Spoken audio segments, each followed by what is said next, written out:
Hey guys, in this video we are going to discuss about Poisson's ratio।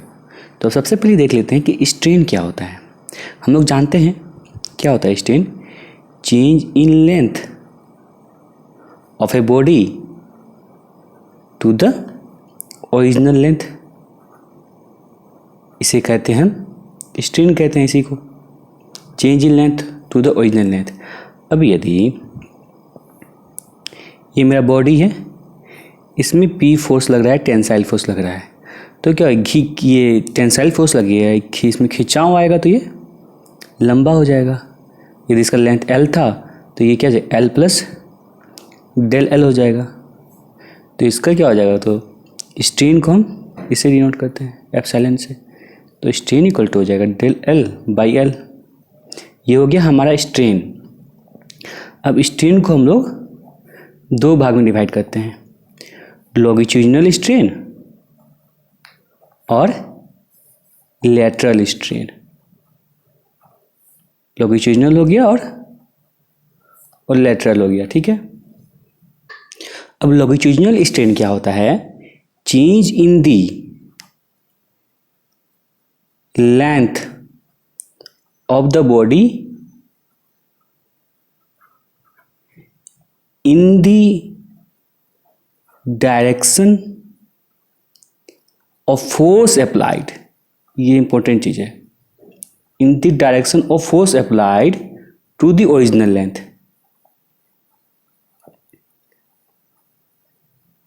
ये समझने वाली बात है, क्या है यहाँ, in the direction of force applied। अब देखिए फिर से देखते हैं, ये मेरा एक बॉडी है, इस पर टेंसाइल फोर्स लग रहा है, पी मान लेते हैं। तो किस डायरेक्शन में चेंज होना चाहिए, जिस डायरेक्शन में फोर्स लग रहा है, मतलब इस डायरेक्शन में। यदि एक्स एक्सिस मान लेते हैं, एक्स एक्सिस पे यदि मेरा फोर्स लग रहा है तो एक्स एक्सिस पे ही मैं लेंथ जो इसका चेंज आना चाहिए। तो यदि ये एल है तो ये क्या हो गया, इसका लेंथ चेंज होके एल प्लस डेल एल हो गया, मान लेते हैं डेल्टा एल हो गया। इधर पी फोर्स लग रहा था, तो ये तो क्या हो जाएगा, longitudinal strain equal to delta L by L. हम इसको ऐसे भी डिनोट करते हैं डी एल बाई एल, जैसे लिख सकते हैं आप। तो ये हो गया हमारा लॉन्गिट्यूडिनल स्ट्रेन। ये किस डायरेक्शन में, in the direction of the force, change in the length to the original length. But ध्यान देने वाली क्या बात है, in the direction of the force. अब देखिए लैटरल स्ट्रेन क्या होता है। मान लीजिए मेरी एक बॉडी है, ठीक है, ये एक बॉडी है, इसमें फोर्स लग रहा है, हम देखिए। अब जो लेंथ का चेंज होगा किस में होगा, right angle to the direction of the force. तो ये पी इधर फोर्स लग रहा है, तो ये में एल था और इसका क्या है, बी ब्रेथ है, ठीक है, इसका ब्रेथ है, इसका मोटाई क्या है, बी है। अब देखिए जब इसमें टेंसाइल फोर्स लगा तो ये खिंचाव पतला होगा, ये लेंथ इसका इंक्रीज करेगा क्योंकि इसमें टेंसाइल फोर्स लग रहा है, तो लेंथ इसके करके एल प्लस डी एल हो गया। अब इसका ब्रेथ जो है क्या, वो रिड्यूस होगा। जब किसी चीज़ को हम खींचेंगे तो क्या सो मोटाई उसका घटेगा, तो इसका मोटाई जो हो गया अब बी माइनस डेल बी हो गया, कुछ घट गया, पहले बी था अब कुछ घट गया। तो लैटरल स्ट्रेन का क्या होगा definition, ratio of change in length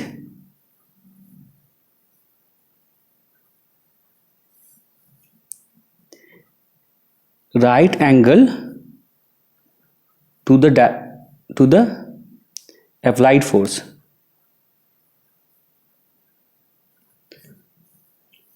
by original length। ये हो गया हमारा लैटरल स्ट्रेन, इसको कहते हैं क्या, ratio of change in length right angle to the applied force. मतलब जो मेरा डायरेक्शन में अप्लाइड फोर्स लग रहा था उसके जो 90 डिग्री में जो चेंज होगा लेंथ का, और टू द ओरिजिनल लेंथ, तो इसका क्या हो जाएगा, लेटरल स्ट्रेन हमारा क्या हो जाएगा यहाँ पे। यदि स्ट्रेन लेटरल है तो डेल बी बाई बी, ये हो गया हमारा लेटरल स्ट्रेन। देखिए ये एक गौर करने वाली बात है, जब मेरा क्या हुआ था, ये मैं इंक्रीज कर रहा था लेंथ, तो मतलब मैं लैटरल ये जो विथ मेरा ब्रेथ मेरा डिक्रीज कर रहा है, मतलब क्या, यहाँ पर कॉम्प्रेसिव फोर्स लग रहा है और इधर टेंसाइल फोर्स लग रहा है, तब ना वो डिक्रीज़ कर रहा है। ये कॉम्प्रेसिव फोर्स लग रहा है तभी डिक्रीज़ कर रहा है। और हमको यदि हमको डेप्थ में लिखना है तो ऐसे लिख सकते हैं, डेल डी, ऐसे लिखिए बाई डी, ऐसे ही हम डेप्थ के वैल्यू में लिख सकते हैं। तो ये हमारा हो गया लेटरल स्ट्रेन। अब देखते हैं कि पॉइजन्स रेशियो क्या होता है। पॉइजन्स, स्पेलिंग देख लीजिएगा, मिस्टेक हो सकता है। पॉइजन्स रेशियो क्या होता है? अब ये तो it is the ratio of lateral strain, ratio of lateral strain to the longitudinal strain. इसका रेशियो क्या है मेरा? पॉइजन्स रेशियो है, लॉन्गिट्यूडिनल स्ट्रेन। ठीक है, तो पॉइजन्स रेशियो को म्यू से डिनोट करते हैं। किसे डिनोट करते हैं? म्यू से। तो इसको लिखते हैं lateral strain by longitudinal strain. अब देखिए हम क्या देखे थे, जब मैं एक बॉडी था, इस पे टेंसाइल फोर्स लग रहा है, तो क्या इसका जो लेंथ है इंक्रीज किया, मतलब टेंसाइल फोर्स लग रहा है, तो ये टेंसाइल फोर्स को पॉजिटिव मान लेते हैं, लेंथ इंक्रीज कर रहे हैं पॉजिटिव मान लेते हैं। तो क्या मैं ब्रेथ जो था वो डिक्रीज कर रहा था, ब्रेथ डिक्रीज कर गया, ये बी था तो ये बी माइनस डेल बी हो गया। तो क्या ब्रेथ में कंप्रेसिव फोर्स लग रहा था, तो इसको हम कंप्रेसिव फोर्स का माइनस हो जाएगा। तो लेटरल स्ट्रेन को हम डिनोट करते हैं, वो किस में डिनोट करते हैं? माइनस में करते हैं। तो इसलिए में फॉर्मूला बन के आता है mu equal to lateral strain का फॉर्मूला में क्या देखे थे? Lateral strain equal to lateral strain equal to क्या देखे थे? डेल बी बाई बी देखे थे ना, ये देखे थे। तो ये हम इसको हम क्या यहाँ माइनस में डिनोट कर रहे हैं, क्योंकि यहाँ कंप्रेसिव फोर्स लग रहा है और मेरा ब्रेथ डिक्रीज करे। इससे हम इसको लिखते हैं mu equal to minus lateral strain by longitudinal strain. ये हमारा हो गया पॉइजन्स रेशियो। पॉइजन्स रेशियो क्या है? It is the ratio of lateral strain to the longitudinal strain. और जब साइन कन्वेंशन में आएंगे तो यहाँ पर माइनस इंक्लूड होगा। अब जो है पॉइजन्स रेशियो का वैल्यू डिफरेंट मटेरियल के लिए डिफरेंट होता है। तो ये जनरली जो थियोरेटिकली हम बोलते हैं, थियोरेटिकली जनरली वैरी करता है -1 से हाफ तक, और प्रैक्टिकली ये वैरी करता है 0 to ½ डिफरेंट मटेरियल डिफरेंट होता है। ये वैरी करता है थियोरेटिकली और प्रैक्टिकली। अब देखिए कि -1 to 0 जो है ये प्रैक्टिकल पॉसिबल क्यों नहीं है? क्योंकि जब ये मेरा बॉडी है, जब हम टेंसाइल फोर्स लगा रहे हैं, तो जब भी मेरा लेंथ बढ़ रहा होता है तो क्या होता है? ब्रेथ लेंथ यदि बढ़ रहा है, ये क्या हो रहा है? यदि फिर ऐसा हो गया, लेंथ बढ़ रहा है तो ब्रेथ हमेशा मेरा रिड्यूस हो रहा है। जब भी लेंथ बढ़ा है तो ब्रेथ रिड्यूस होगा। यदि -1 to 0 होगा तो यहाँ कंडीशन क्या फुलफिल करना होगा? लेंथ भी बढ़ेगा और ब्रेथ भी इंक्रीज करेगा, और जो कि दोनों पॉसिबल नहीं है। लेंथ और ब्रेथ तो दोनों साथ में नहीं बढ़ सकता है। जब लेंथ मेरा बढ़ रहा है तो उस वक्त ब्रेथ लेटरल में जो है ब्रेथ है वो डिक्रीज कर रहा है। इसलिए -1 to 0 जो है प्रैक्टिकली पॉसिबल नहीं है। अब हम कुछ मटेरियल का देख लेते हैं कि मैं पॉइजन्स रेशियो जो है कुछ मटेरियल का क्या होता है। जैसे मैं कॉर्क का जो पॉइजन्स रेशियो है वो 0 होता है।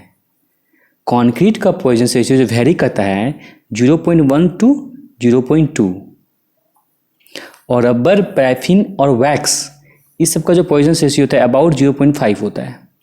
अब देखिए एक चीज हम छूट गया हमारा कि पॉइजन्स रेशियो जो क्या है, एक रेशियो है, इसका कोई यूनिट नहीं होता है। क्यों?